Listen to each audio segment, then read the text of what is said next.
New Zealand के साथ 3 ODI के लिए इंडिया की जो स्क्वाड आई है ये काफी ज्यादा शॉकिंग है। जिस चीज का डर था जी वही हुआ, आखिरकार वही हुआ जिस चीज का डर था। सेंचुरी मारने के बाद जहां ऋतुराज गायकवाड़ को ड्रॉप कर दिया गया है, वहीं यशस्वी जायसवाल का नाम भी एज अ बैकअप ओपनर ही आया है, जबकि इन्होंने भी लास्ट ओडीआई में सेंचुरी मारी है। हालांकि रोको इस सीरीज में आने वाले हैं और ये दोनों इस सीरीज के अंदर 3-3 सेंचुरी भी मार सकते हैं। 100 is not an impossibility. आज के एपिसोड में हम जानने की कोशिश करेंगे कि कौन सा प्लेइंग 11 होगा जो 15 की स्क्वाड आई है, उसमें से कौन से 4 खिलाड़ी ऐसे होंगे जो नहीं खेलने वाले हैं, तीनों ओडीआई में ड्रॉप ही रहेंगे। भी देखेंगे कि विराट कोहली, रोहित शर्मा कितनी सेंचुरी मार सकते हैं तीनों ग्राउंड जहां पे ओडीआई मैचेस होने वाले हैं। इनके स्टैट क्या कह रहे हैं, रोको के स्टैट वहां एग्जैक्टली कैसे हैं। आप में ये तो जानेंगे ही कि क्या इंडिया इस ओडीआई स्क्वाड से ये सीरीज जीत भी सकती है या फिर ये सिर्फ हाइप्ड टीम है। देखिए, वीडियो में आगे बढ़ने से पहले चैनल को सब्सक्राइब करके वीडियो को हाइप जरूर से कीजिएगा, क्योंकि आपके लिए तो ये बिल्कुल फ्री है, लेकिन ये हमारे लिए काफी ज्यादा वैल्यूएबल है। तो बीसीसीआई ने न्यूजीलैंड के सामने 15 मेंबर की स्क्वाड ड्रॉप की है। इंडिया की स्क्वाड आपने देख ली होगी। इस स्क्वाड के अंदर इन्होंने अपने पुराने खिलाड़ियों की वापसी कराई है, जैसे ऋषभ पंत की वापसी हो गई है, साथ में ऋषभ पंत के साथ में सिराज की वापसी भी हो चुकी है सीरीज के अंदर। बट सवाल यह है कि प्लेइंग 11 में कौन होगा, किसकी वापसी सिर्फ दिखावे के लिए हुई है, प्लेइंग 11 का वो हिस्सा नहीं बन पाएगा। इस वीडियो में सब कुछ जानने की कोशिश करेंगे और सबसे पहले उसके लिए हम प्लेइंग 11 बनाते हैं। इंडियन टीम से तीनों मैच के अंदर इस पूरी सीरीज में ओपन करने रोहित शर्मा और शुभमन गिल आने वाले हैं। रोहित शर्मा की यदि हम बात करें तो Rohit Sharma all time greatest ODI opener माने जाते हैं। इनके आसपास भी किसी के नंबर नजर नहीं आते जब हम ओपन की बात करते हैं, क्योंकि इन्होंने 11,000 से ज्यादा रन बना दिए हैं। इतना ज्यादा इनको एक्सपीरियंस है, 50 का एवरेज है इनका। ओडीआई क्रिकेट में कुछ गिने चुने नाम ही ऐसे हैं जिन्होंने 10,000 से ज्यादा रन बनाए हैं 50 के ज्यादा के एवरेज से, और उसमें रोहित शर्मा का नाम आता है। अच्छी बात यह है कि रोहित शर्मा ने न्यूजीलैंड के सामने काफी ज्यादा डोमिनेट किया है और ये पूरी सीरीज न्यूजीलैंड के सामने ही होगी। इवन न्यूजीलैंड के सामने बस नहीं है, ऐसे ग्राउंडों में भी होने वाली है जहां पर रोहित शर्मा का डोमिनेंस अलग ही लेवल का था। एक मैच इस सीरीज का 18 जनवरी को इंदौर में खेला जाना है और इंदौर का जो होलकर स्टेडियम है, यहाँ पे एक्चुअली में रोहित शर्मा ने 35 बॉल में भी 100 मारे थे। रोहित जब कैप्टन थे तो इनकी कैप्टेंसी में इंडिया न्यूजीलैंड से हार ही नहीं रही थी, लगातार इंडिया जीतती जा रही थी। वर्ल्ड कप तक में न्यूजीलैंड को इंडिया ने 2 बार हरा दिया था। हालांकि अभी जो है रोहित शर्मा कैप्टन तो नहीं है, लेकिन कैप्टेंसी जाने के बाद ये और भी ज्यादा खतरनाक बैट्समैन बन गए हैं और एज अ बैट्समैन ये सीरीज को जिताना चाहेंगे। साथ में रोहित शर्मा की नजर तो इस पर होगी कि प्लेयर ऑफ द सीरीज बन जाएं, क्योंकि रोहित अभी ऐसा डोमिनेट भी कर रहे हैं। देखिए, जब से रोहित शर्मा की कैप्टेंसी गई है तब से ऐसी खबर आने लग गई थी कि रोहित अभी रिटायरमेंट ले लेंगे, क्योंकि इनकी कैप्टेंसी चली गई है। लेकिन कैप्टेंसी जाने के बाद ऑस्ट्रेलिया के सामने Rohit player of the series बने। बाद में साउथ अफ्रीका के सामने रोहित शर्मा ने 2 हाफ सेंचुरी मारी और सेकेंड मोस्ट रन गेटर थे अफ्रीका के सामने भी। अभी विदाउट कैप्टन इनकी तीसरी सीरीज होने वाली है और दोनों सीरीज में इन्होंने डोमिनेट किया था। इस सीरीज में फिर से चाहेंगे कि प्लेयर ऑफ द सीरीज बन जाए।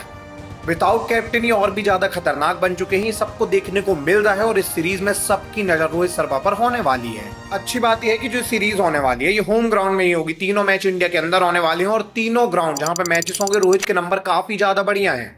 इनके नंबर की बात हम वीडियो के एंड में करेंगे, लेकिन एक्चुअली में रोहित डोमिनेट करने वाले हैं सीरीज के अंदर, ये चीज आप समझ लीजिए। रोहित के साथ ही ओपन करने के लिए शुभमन गिल आने वाले हैं और शुभमन ही इस टीम के कैप्टन होंगे। शुभमन गिल के नंबर काफी ज्यादा इंप्रेसिव है। 58 इन्होंने ओडीआई मैचेस खेले हैं, 2800 से ज्यादा रन बनाए हैं, इनका एवरेज 56.4 का है। देखने वाली बात ये रहेगी कि शुभमन गिल इस सीरीज में कैसा परफॉर्म करते हैं, क्योंकि इनके ऊपर काफी ज्यादा प्रेशर है।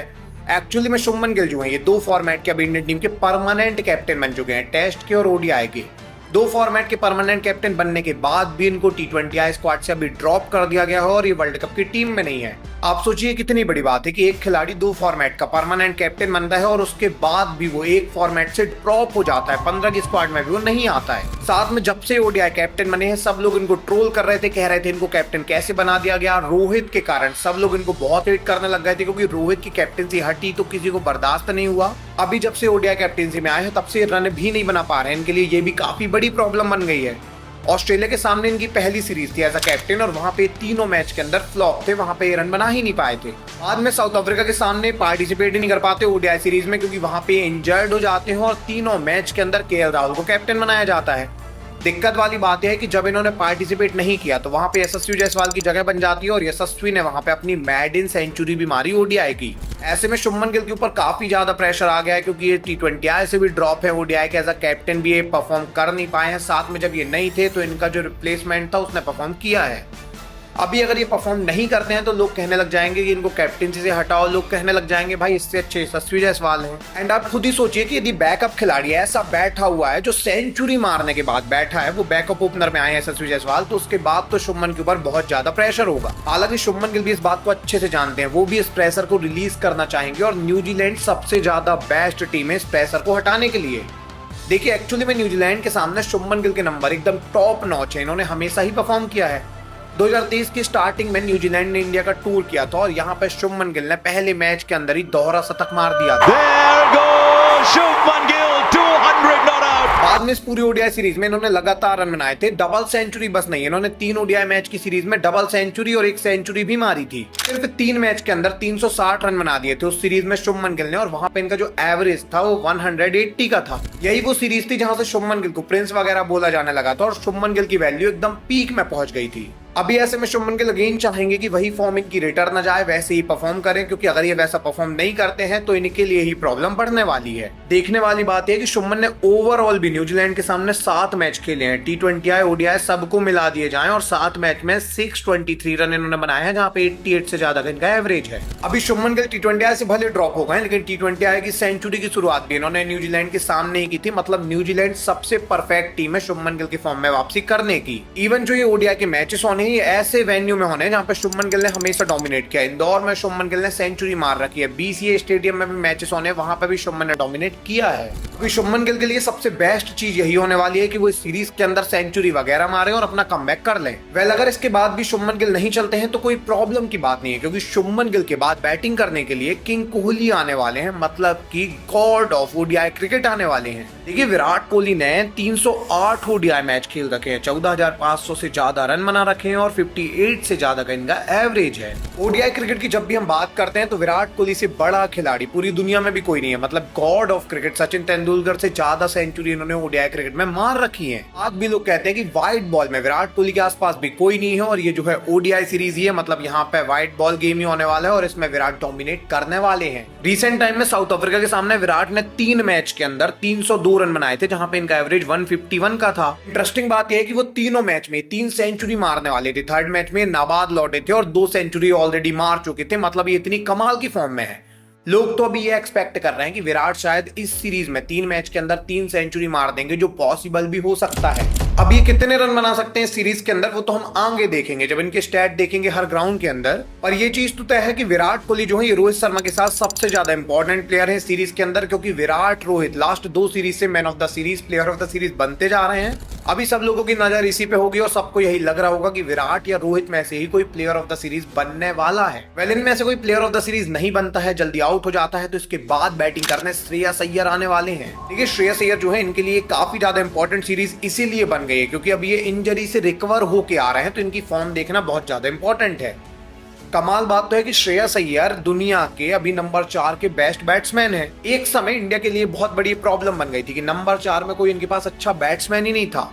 2019 वर्ल्ड कप इंडिया हार गई थी, वहां पे सब लोग यही कह रहे थे कि नंबर 4 में कोई बैट्समैन ही अच्छा नहीं था, तो इंडिया कैसे जीत पाती। बाद में जब श्रेयस अय्यर की टीम इंडिया में एंट्री हुई, रेगुलर ये खेलने लगे, तो इंडिया को समझ में आया कि नंबर 4 में हमें ऐसा बैट्समैन मिला है जो रन बनाता है और 50 के एवरेज से बनाता है। श्रेयस अय्यर ने अभी तक 73 ओडीआई मैच खेले हैं, नंबर 4 में ही पूरे मैचेस इन्होंने खेले हैं और यहाँ पे 2900 से ज्यादा इनके रन है और 50 के लगभग का एवरेज है। ऐसे में श्रेयस ने नंबर 4 की टोटल प्रॉब्लम इंडियन टीम की सॉल्व कर दी है, इसलिए श्रेयस अय्यर कभी भी ओडीआई टीम से ड्रॉप वगैरह नहीं होते हैं। श्रेयस अय्यर के लिए ये ओडीआई सीरीज काफी ज्यादा इंपॉर्टेंट इसलिए हो गई क्योंकि श्रेयस अभी ड्रॉप थे, क्योंकि वो इंजर्ड हो चुके थे। और यहीं से 2 सबसे बड़े कारण निकल के आते हैं जिसके कारण श्रेयस अय्यर को परफॉर्म करना ही होगा इस सीरीज में। देखिए श्रेयस के लिए ये सीरीज बहुत ज्यादा इंपॉर्टेंट है। इसका सबसे पहला रीजन तो यह है कि श्रेयस अय्यर की जगह ऋतुराज गायकवाड़ आए थे जब श्रेयस अय्यर इंजर्ड थे, और ऋतुराज यहाँ पे आके सेंचुरी मार कर गए थे। अभी लोग यही कह रहे हैं कि ऋतुराज गायकवाड़ को टीम में क्यों नहीं लिया गया है, लेकिन ऋतुराज को कैसे लिया जाएगा जब श्रेयस रिटर्न आ गए हैं, तो ऋतुराज तो ड्रॉप ही होंगे। ऐसे में श्रेयस अय्यर के ऊपर काफी ज्यादा प्रेशर होगा कि वो रन बनाए। अगर वो रन नहीं बनाएंगे तो एक्चुअली में ड्रॉप भी हो सकते हैं आने वाली सीरीज में। हालांकि ऐसा पॉसिबल नहीं है, लेकिन ये इंपॉर्टेंट तो है कि वो रन बनाए, क्योंकि उनका बैकअप खिलाड़ी सेंचुरी मार के ड्रॉप हो चुका है। नंबर 2 चीज जो है जो बताती है कि श्रेयस अय्यर के लिए ओडीआई सीरीज बहुत ज्यादा इंपॉर्टेंट है, वो ये है कि श्रेयस अय्यर का वर्ल्ड कप सिलेक्शन भी इस ओडीआई सीरीज से होगा। देखिए श्रेयस अय्यर का T20 वर्ल्ड कप सिलेक्शन अभी नहीं हुआ है, ये सबको पता लग गया है। 15 की स्क्वाड में इनका नाम नहीं आया है। रिसेंट टाइम में क्या हुआ है कि तिलक वर्मा को सर्जरी हुई थी और सर्जरी के चलते अभी तिलक वर्मा एक आध महीने बेड रेस्ट में चले गए हैं। न्यूजीलैंड के 3 मैच से तो ये बाहर हो ही चुके हैं।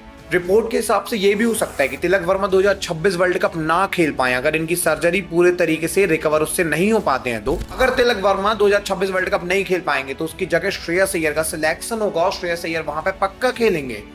बट यहाँ पे देखने वाली बात है कि श्रेयस को ओडीआई में परफॉर्म करना होगा। अगर ये 3 ओडीआई में परफॉर्म नहीं किए तो फिर तिलक ना भी खेले तो भी इनका नाम नहीं आएगा। यही तो सबसे मेन रीजन है कि श्रेयस अय्यर के लिए सीरीज बहुत ज्यादा इंपॉर्टेंट हो गई है क्योंकि इनका वर्ल्ड कप सिलेक्शन भी इंपॉर्टेंट में है। साथ में ऋतुराज सेंचुरी मार के गए थे तो इनको भी रन बनाना पड़ेगा।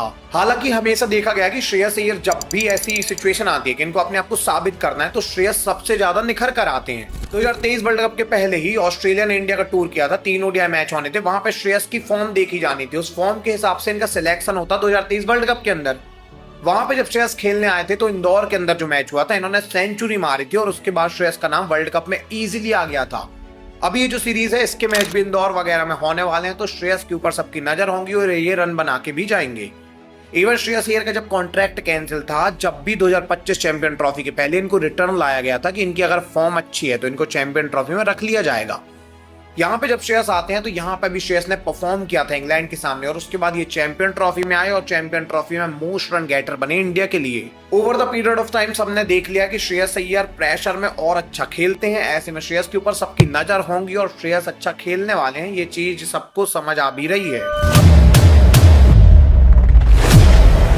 इसके ही बाद नंबर 5 में the class KL Rahul batting करने आते हैं जिन्होंने 3000 से ज्यादा रन बनाए हैं ओडीआई में और इनका भी 50 का ही एवरेज है। देखिए इंडियन टीम की खास बात यह है कि इंडियन टीम के पहले जो 5 बैट्समैन आप देखेंगे सबका एवरेज 50 का है, किसी का तो 55 से भी ज्यादा का है और ये बहुत ही ज्यादा बड़ी बात है। ऐसे दुनिया में किसी टीम के पास बैट्समैन नहीं होंगे। बट स्टिल रोहित शर्मा, विराट कोहली, श्रेयस अय्यर, शुभमन गिल का एवरेज समझ में आता है, लेकिन केएल राहुल का 50 से ज्यादा जो एवरेज है ये एक्चुअली में इम्पॉसिबल टू अचीव है। देखिए केएल राहुल की पोजीशन कभी फिक्स नहीं थी, कभी ओपन बैटिंग करने आते थे, कभी सेकंड डाउन आते थे, कभी फर्स्ट डाउन आते थे, अभी ये थर्ड डाउन बैटिंग करने आ रहे हैं। मतलब कभी इनकी पोजीशन फिक्स नहीं थी।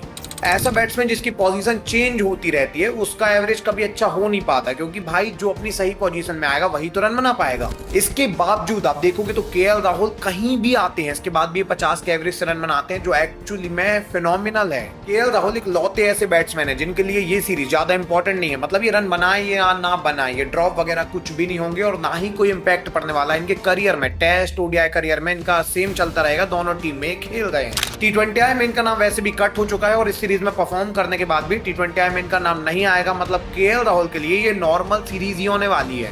इवन लास्ट सीरीज में केएल राहुल जो है ये कैप्टन थे और एज अ कैप्टन इन्होंने सीरीज जिताई और वहां पे इन्होंने रन भी बनाए थे, तो केएल के लिए कोई दिक्कत वाली बात नहीं होने वाली। हालांकि केएल राहुल के बाद ही जडेजा बैटिंग करने आएंगे और जडेजा के लिए ये सीरीज काफी ज्यादा इंपॉर्टेंट है और सब लोग इनको प्लेयर टू वॉच मान रहे हैं। देखिए जडेजा ने अभी तक 2800 से ज्यादा रन बना दिए हैं ओडीआई क्रिकेट के अंदर, 230 से ज्यादा इन्होंने विकेट निकाल लिए हैं। मतलब कि जडेजा एक बस नहीं, सारी चीजें अच्छी करते हैं, बॉलिंग भी, बैटिंग भी, फील्डिंग भी। जडेजा के आसपास भी कोई नहीं है। दुनिया में बेस्ट स्पिन ऑलराउंडर में जडेजा हमेशा आते हैं, ये परफॉर्म भी करते हैं। यही रीजन है कि जडेजा कितने सारे वर्ल्ड कप खेल चुके हैं। 2013 champion trophy, 15 world cup, 19 world cup, 23 world cup, हर वर्ल्ड कप, हर चीज ये खेलते हैं। इंटरेस्टिंग बात यह है कि ये सबसे ज्यादा एक्सपीरियंस ऑलराउंडर है और ऐसा लग रहा है कि ये 27 वर्ल्ड कप खेलेंगे। इन्होंने बोला भी है कि ये खेलने वाले हैं, तो सबकी नजर इसलिए जडेजा पर आ गई है। एक्चुअली में ये काफी ज्यादा पुराने हैं, आप देखेंगे तो ये रोहित विराट के साथ ही खेल रहे हैं। उन्हीं के साथ इन्होंने T20I का रिटायरमेंट भी लिया था।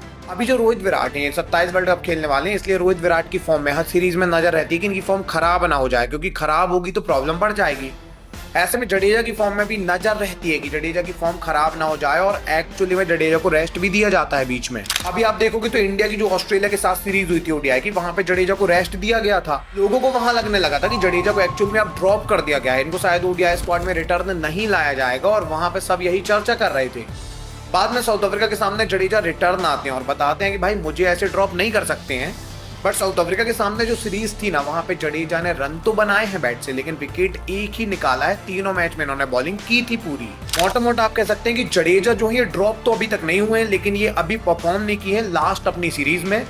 अगर जडेजा को 27 वर्ल्ड कप खेलना है, अगर ये रोहित विराट जैसा अपने आप को प्रेजेंट कर रहे हैं, तो वैसा इनको परफॉर्म दोबारा से करना होगा। ये परफॉर्म अभी नहीं कर पाए हैं लास्ट सीरीज के अंदर। यही रीजन है कि प्लेयर टू वॉच बन चुके हैं जडेजा, जिनको सब लोग देखने वाले हैं कि जडेजा कैसा परफॉर्म करेंगे। हालांकि ये परफॉर्म कर जाएंगे क्योंकि ये बैटिंग बॉलिंग दोनों अच्छी करते हैं। साथ में जडेजा के नंबर न्यूजीलैंड के सामने काफी ज्यादा बढ़िया है। 2019 वर्ल्ड कप में अकेले जडेजा ही ऐसे थे जो खड़े थे न्यूजीलैंड के सामने, और वो तो मतलब घर में भी नहीं था, वो तो इंग्लैंड में हो रहा था। अभी तो घर में मैचेस होने हैं। ऐसे में जडेजा इजीली रन बना सकते हैं, विकेट भी निकाल सकते हैं, और जडेजा की परफॉर्मेंस काफी इंटरेस्टिंग होगी। साथ में इनका नंबर भी इंटरेस्टिंग होगा कि ये यहीं पे बैटिंग करने आएंगे या फिर और ज्यादा डीप और ज्यादा लोअर ऑर्डर में आएंगे। वेल, जडेजा के साथ ही NKR मतलब कि नीतीश कुमार रेड्डी भी बैटिंग करने आने वाले हैं। जडेजा के जस्ट बाद ये आएंगे। हो सकता है ये जडेजा के पहले आ जाए या जडेजा के बाद आए, मतलब ये रिवर्स हो सकता है। कैसा होगा ये तो नहीं पता, ये मैच के अंदर ही पता लगेगा, लेकिन ये प्लेइंग 11 में होंगे, ये चीज तो कंफर्म है।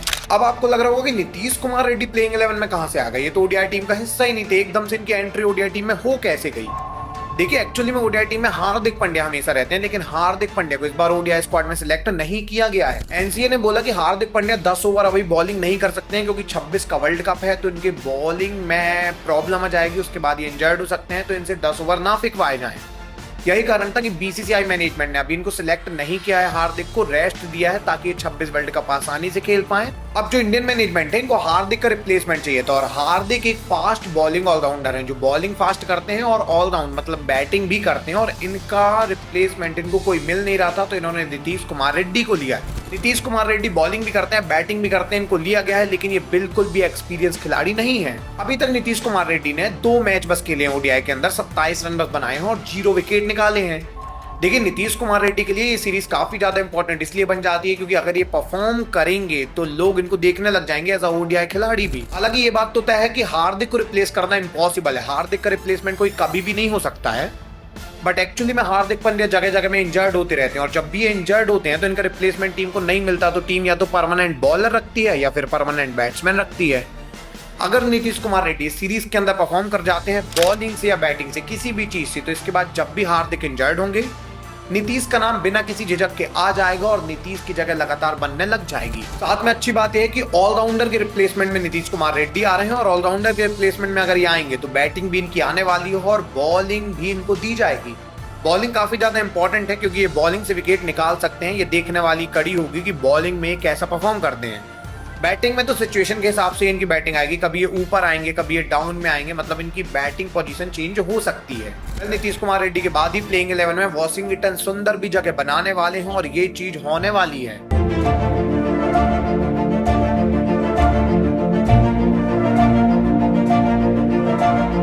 एक्चुअली वॉशिंगटन सुंदर जो हैं ये भी पहले भी आ सकते हैं, बाद में भी आ सकते हैं, इनका बैटिंग ऑर्डर डिसाइड नहीं है, ये मैच में ही हमें देखने को मिलेगा। बट वॉशिंगटन सुंदर प्लेइंग 11 का हिस्सा तो होने वाले हैं क्योंकि इंडिया को स्पिन में ऑलराउंड परफॉर्म वाला चाहिए है, तो वॉशिंगटन सुंदर बस टीम में अभी बचे हैं। देखिए, सुंदर ने अभी तक 28 ओडीआई मैच खेले हैं, 20 का इनका एवरेज है, मतलब कि काफी ज्यादा नॉर्मल परफॉर्म किए हैं। विकेट भी आप देखेंगे तो वॉशिंगटन सुंदर ने 29 ही निकाले हैं, इन्होंने कुछ खास परफॉर्म किया नहीं है। यही कारण है कि टीम इंडिया में जब जडेजा भी हैं, अक्षर पटेल भी हैं, तो वॉसी का नाम कैसे आएगा, इसलिए वॉसी का नाम कभी आ ही नहीं पाता है। T20 में अक्षर पटेल इनसे ज्यादा अच्छी बैटिंग बॉलिंग भी कर लेते हैं, ओडीआई और टेस्ट के अंदर जडेजा काम कर देते हैं पूरा। ऐसे में वॉशिंगटन सुंदर चाहेंगे कि इस सीरीज के अंदर वो परफॉर्म करके जाएं, या तो बॉलिंग या फिर बैटिंग, किसी भी एक चीज से वो परफॉर्म करते हैं तो वो अपना काम कर जाएंगे। इवन वॉशिंगटन सुंदर ने रिसेंट टाइम में परफॉर्म किया है जडेजा के साथ में, टेस्ट के अंदर जब इनको मौका मिला तो इन्होंने सेंचुरी मारी भी थी। अभी अगर ये दोबारा ऐसा कर पाते हैं, मतलब कि इनको 3 ओडीआई मैचेस जो मिलेंगे वहां ये सेंचुरी वगैरह मार देते हैं या फिर 5 वगैरह ले जाते हैं, तो इसके बाद इनकी जगह ओडीआई में बनने लग जाएगी। वेल, यही कारण है कि सुंदर के लिए भी ये सीरीज काफी ज्यादा इंपॉर्टेंट होने वाली है क्योंकि इनको ओडीआई में लगातार मौके मिलते नहीं है, लेकिन इस बार इनको मौके मिलने वाले हैं। ये इंडिया की पूरी बैटिंग है, 8 नंबर तक मैंने आपको इंडिया की बैटिंग गिनाई है, जिसमें मैंने आपको बताया कि केएल राहुल के लिए सीरीज नॉर्मल है, उनके लिए इंपॉर्टेंट नहीं है, बाकी सारे खिलाड़ियों के लिए ये सीरीज काफी ज्यादा इंपॉर्टेंट बन चुकी है किसी न किसी रीजन के कारण। अब मैंने आपको जो 8 बैट्समैन बताए हैं, इसमें 5 बैट्समैन तो ऐसे हैं जिनका एवरेज 50 का है या फिर 50 से ज्यादा का है, बाकी 3 बैट्समैन ऐसे हैं जो ऑलराउंडर है, मतलब ये बॉलिंग भी करने वाले हैं। जडेजा, वॉशिंगटन सुंदर, नीतीश कुमार रेड्डी, ये तीनों खिलाड़ी बॉलिंग भी करने वाले हैं और ये काफी सारे ओवर डालेंगे, तीनों मिलके 25-30 ओवर डाल सकते हैं। वेल, इसके बाद 3 परमानेंट बॉलर इंडिया खिलाने वाली है प्लेइंग 11 में, जिसमें सबसे पहला नाम होगा कुलदीप यादव का। देखिए, कुलदीप यादव ने 117 मैचेस खेले हैं, 191 विकेट्स निकाले हैं। यदि आप अभी इंडियन टीम में देखेंगे ओडीआई क्रिकेट के अंदर, तो कुलदीप यादव से प्रॉमिसिंग स्पिनर आपको कोई भी देखने को नहीं मिलेगा। कुलदीप यादव इंडिया से बहुत साल से खेल रहे हैं, हैट्रिक वगैरह भी काफी बार ये ले चुके हैं और हमेशा कुलदीप डोमिनेट करते हैं। डाउनफॉल के बाद भी कुलदीप ने कमबैक किया था और उसके बाद 2023 एशिया कप आप ले लो, 2023 का वर्ल्ड कप आप ले लो, कुलदीप लगातार खेल रहे थे, परफॉर्म भी कर रहे थे। इस ओडीआई सीरीज में कुलदीप का रोल काफी ज्यादा बढ़ जाता है क्योंकि वॉशिंगटन सुंदर जो है ये ऑलराउंडर है, जडेजा भी ऑलराउंडर है, कुलदीप बस ऐसे स्पिनर होने वाले हैं जो परमानेंट स्पिन करेंगे। यही रीजन है कि कुलदीप का रोल काफी ज्यादा बढ़ जाएगा। साथ में इंडिया की पिचेस जो है स्पिन को सपोर्टिव अगर बन जाती हैं तो कुलदीप का रोल बहुत ही ज्यादा इंपॉर्टेंट हो जाएगा, ये मेन बॉलर बन जाएंगे। अब अगर ये मेन बॉलर बन भी जाते हैं तो कुलदीप अपना काम कर सकते हैं। कुलदीप को एक्सपीरियंस भी बहुत ज्यादा है, बहुत सारे विकेट भी निकाल चुके हैं, तो कुलदीप के लिए भी सीरीज काफी ज्यादा इंपॉर्टेंट है। कुलदीप के साथ ही टीम इंडिया के पास 2 परमानेंट फास्ट बॉलर होने वाले हैं। एक का नाम होने वाला है मोहम्मद सिराज और दूसरे हर्षित राणा तो होने ही वाले हैं। सिराज की यदि हम बात करें तो सिराज ने 24 के एवरेज से अभी तक 73 विकेट्स निकाले हैं। सिराज का डोमिनेंस ओडीआई क्रिकेट में बहुत ही अलग लेवल का था। 2023 एशिया कप में सिराज ने ऐसे विकेट निकाले थे जैसे पत्तों के जैसे विकेट लेके गए थे और सब लोग शॉक रह गए थे कि कैसी परफॉर्मेंस दे डाली इन्होंने। बाद में पूरे वर्ल्ड कप में इनको लगातार खिलाया जाता है क्योंकि सिराज अच्छा परफॉर्म किए थे और सिराज परमानेंट ओडीआई के बॉलर बन चुके थे। देखते ही देखते ऐसा लगता है कि सिराज ऑल फॉर्मेट बॉलर बन जाएंगे क्योंकि ये T20I भी खेलने लगे थे, टेस्ट भी ये बहुत खेल रहे थे और ओडीआई भी ये खेल रहे थे। लेकिन रिसेंट टाइम में क्या हुआ कि सिराज एकदम से ड्रॉप होने लग गए। T20I और ओडीआई के अंदर तो ये टोटली ड्रॉप हो गए। 2025 चैंपियन ट्रॉफी में सिराज का नाम आया नहीं था और सब लोग शॉक रह गए थे कि वर्ल्ड कप में इनका नाम आया लेकिन चैंपियन ट्रॉफी में इनका नाम नहीं आया। बाद में 2025 के अंदर एशिया कप में इनका नाम नहीं आता, लोग और ज्यादा शॉक रह जाते हैं। T20I वर्ल्ड कप में इनका नाम आया लेकिन एशिया कप में इनका नाम नहीं आया। देखते ही देखते सबको समझ में आया कि सिराज अब टेस्ट के बस बॉलर बचे हैं क्योंकि T20I और ओडीआई में इनका नाम आना ही बंद हो गया है। हालांकि ऑस्ट्रेलिया के साथ जो इंडिया की सीरीज हुई वहां पे सिराज का कमबैक कराया गया, सिराज को वापस बुलाया गया था, लेकिन 3 मैच में सिराज ने 2 विकेट बस निकाले थे। यही कारण था कि इंडिया और साउथ अफ्रीका की सीरीज में सिराज अगेन ड्रॉप हो जाते हैं और सबको लगता है भाई हो गया सिराज का वो ओडीआई में खत्म काम। बट अभी भी सिराज को मौका दिया गया है और इनकी वापसी कराई गई है अगेन न्यूजीलैंड सीरीज में। यही कारण है कि सिराज के लिए ये सीरीज बहुत ज्यादा इंपॉर्टेंट बन गई है क्योंकि ये लगातार ड्रॉप हो रहे थे, उसके बाद ये सिलेक्ट हुए, परफॉर्म नहीं किए, फिर ड्रॉप हो गए और फिर से इनका सिलेक्शन हुआ है। अगर अभी सिराज परफॉर्म नहीं करेंगे तो ये ओडीआई से बिल्कुल ही ड्रॉप हो जाएंगे, T20I से वैसे भी ड्रॉप है, मतलब ये टेस्ट बस के बॉलर फिर बचेंगे। ऐसे में सिराज के लिए ये बहुत ज्यादा इंपॉर्टेंट है कि इस सीरीज के अंदर ये रन बनाए और देखने लायक होगा कि सिराज कैसा परफॉर्म करेंगे। सिराज प्लेइंग 11 का हिस्सा तो होंगे, ये चीज तो कंफर्म है क्योंकि सिराज की वापसी हुई है तो प्लेइंग 11 में इनको डाला ही जाएगा। सिराज के साथ ही हर्षित राणा भी टीम का हिस्सा होने वाले हैं और हर्षित राणा का नाम मैंने इसलिए लिया क्योंकि मुझे नहीं लगता कि अर्शदीप को ये खिलाएंगे। देखिए अर्शदीप भी जो है ये 15 की स्क्वाड में तो है लेकिन प्लेइंग 11 में ये ओडीआई स्क्वाड में शायद नहीं होने वाले हैं क्योंकि T20I स्क्वाड में तो वैसे भी हैं, वहां ये परमानेंट बॉलिंग करने ही वाले हैं। ऐसे में गौतम गंभीर अपने फेवरेट हर्षित को ही खिलाएंगे क्योंकि मुझे नहीं लगता ये अर्शदीप को खिलाएंगे। पहले भी ऐसा हो चुका है कि अर्शदीप हर्षित की जब बात आई है तो हर्षित को ही चुना गया है। साथ में जी चाहते हैं कि भाई बैटिंग भी वो हर्षित से करा लेंगे, हर्षित को फर्स्ट डाउन भी भेज सकते हैं, कुछ भी करा सकते हैं, तो हर्षित को ही खिलाएंगे मेरे हिसाब से। हालांकि हर्षित के नंबर खराब नहीं है, आप देखोगे तो उन्होंने 11 मैच के अंदर 20 विकेट निकाले, मतलब ये ठीक ठाक बॉलिंग करते हैं, ऐसा नहीं है कि इनके नंबर खराब हैं।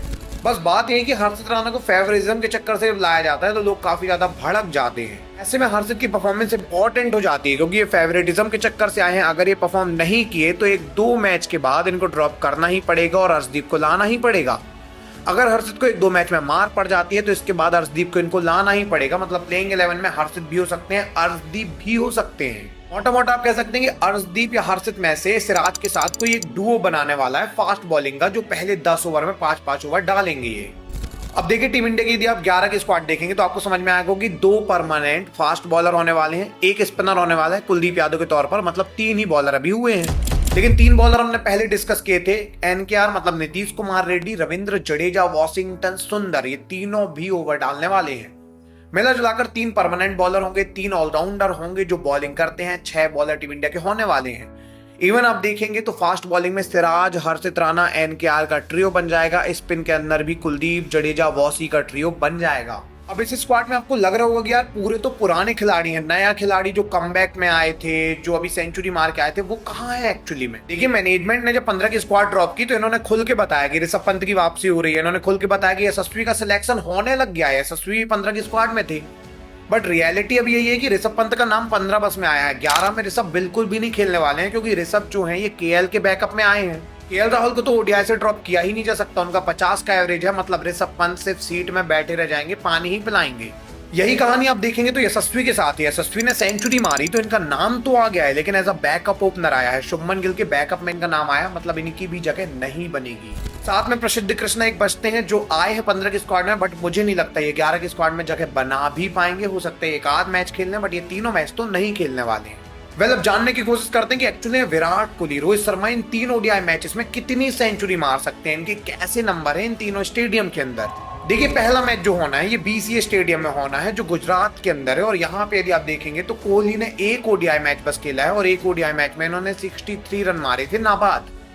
मतलब कि विराट कोहली इस स्टेडियम में एक मैच जब खेलने आए थे तो ये नाबाद ही लौटे थे, मतलब इस स्टेडियम में सेंचुरी मार सकते हैं, इन्होंने यहाँ रन बनाए हैं। सेकेंड मैच यदि आप देखेंगे तो ये मैच जो है राजकोट में खेला जाना है, निरंजन शाह स्टेडियम में, और यहाँ पे विराट कोहली ने 4 ओडीआई मैच खेले हैं अभी तक, जहां पे इन्होंने 226 रन बनाए हैं और इनका एवरेज 56.50 का है। मतलब कि जहां पे सेकेंड ओडीआई मैच होना है वहां पे विराट ने लगातार रन बनाए हैं, विराट का एवरेज भी वहां 56 से ज्यादा का है, मतलब विराट यहाँ भी सेंचुरी मार सकते हैं। थर्ड ओडीआई मैच जो इंडिया का ये होलकर स्टेडियम में होगा, इंदौर के अंदर होगा, यहाँ पे विराट का एवरेज तो 33 का ही है, लेकिन विराट यहाँ पे इस बार रन बना सकते हैं क्योंकि ये स्टेडियम काफी ज्यादा छोटा है। एक्चुअली में इंदौर का जो होलकर स्टेडियम है हाईएस्ट स्कोरिंग स्टेडियम है, यहाँ पे बहुत रन बनते हैं और ऐसे में विराट कोहली के ऊपर नजर होंगी और ये रन बना भी सकते हैं बहुत सारे। अब यदि आप तीनों स्टेडियम में देखोगे तो विराट का एवरेज काफी ज्यादा बढ़िया है। तीनों स्टेडियम में इन्होंने अभी तक एक भी सेंचुरी नहीं मारी है, लेकिन तीनों स्टेडियम के अंदर इनके नंबर बताते हैं कि अब सेंचुरी मार सकते हैं। ऐसे में देखने वाली बात होगी कि करंट फॉर्म के साथ जब विराट जाएंगे तो शायद ये तीनों मैच के अंदर 3 सेंचुरी भी मार सकते हैं, नहीं तो ये 200 रन करीबन तो पक्का बनाएंगे। वेल, यदि रोहित के साथ देखें तो रोहित का एवरेज और भी ज्यादा कमाल का है। राजकोट के अंदर रोहित का एवरेज जहां 62 का है, वहीं होलकर के अंदर 41 का इनका एवरेज है। रोहित शर्मा ने होलकर स्टेडियम के अंदर ही 2 सेंचुरी मार रखी है, ओडीआई में भी सेंचुरी मार रखी है, T20I में भी मार रखी है। सोचने वाली बात है कि रोहित शर्मा की जो फास्टेस्ट सेंचुरी है 35 बॉल की, वो होलकर स्टेडियम में ही आई थी। ऐसे में रोहित शर्मा के ऊपर सबकी नजर होंगी। अभी रोहित जब से कैप्टेंसी से हटे हैं तो ये संभल के भी खेलने लग गए हैं, मतलब रोहित तीनों मैच में अगेन रन बना सकते हैं। अभी रोको कितनी सेंचुरी मारेंगे मिलाकर ये बताना तो इम्पॉसिबल है, लेकिन ये चीज तो आप लिख कर ले लीजिए कि इन दोनों में से कोई ना कोई player of the series again बन सकता है। बहुत ज्यादा प्रोबेबिलिटी इसकी हाई है। सवाल ये भी है कि क्या इंडिया ये ओडीआई सीरीज जो 3 मैच की होने वाली है न्यूजीलैंड से जीत भी सकती है। देखिए, 2023 में जब न्यूजीलैंड आई थी ना इंडिया खेलने, तो इंडिया ने एक तरफा न्यूजीलैंड को हराया था। अभी आप देखेंगे तो अगेन न्यूजीलैंड इंडिया ही खेलने आई है, और इस बार केन विलियमसन भी न्यूजीलैंड की टीम में नहीं है, साथ में रोको की फॉर्म भी एकदम पीक में है, श्रेयस भी वापसी कर चुके हैं टीम के अंदर। मोटा मोटा आप कह सकते हैं इसमें कोई दोहराए की बात नहीं है कि 3-0 हो सकता है, 2-1 से तो इंडिया पक्का ही जीतने वाली है। आपको क्या लगता है क्या होगा, आप जरूर से बताइएगा। ये भी बताइए कि रोहित विराट कितनी सेंचुरी मारने वाले हैं, प्रिडिक्ट कीजिए कमेंट सेक्शन में। अगर एक्चुअली में रोहित उतनी सेंचुरी मारते हैं तो कमाल ही हो जाएगा फिर। अगर ये एपिसोड आपको पसंद आया है तो मोहम्मद शमी का ये एपिसोड देखिए कि उनको ड्रॉप क्यों किया गया, उनका करियर कैसे एंड किया जा रहा है, आपको ये भी समझ में आ जाएगा। मिलेंगे किसी अगले एपिसोड में, तब तक के लिए धन्यवाद।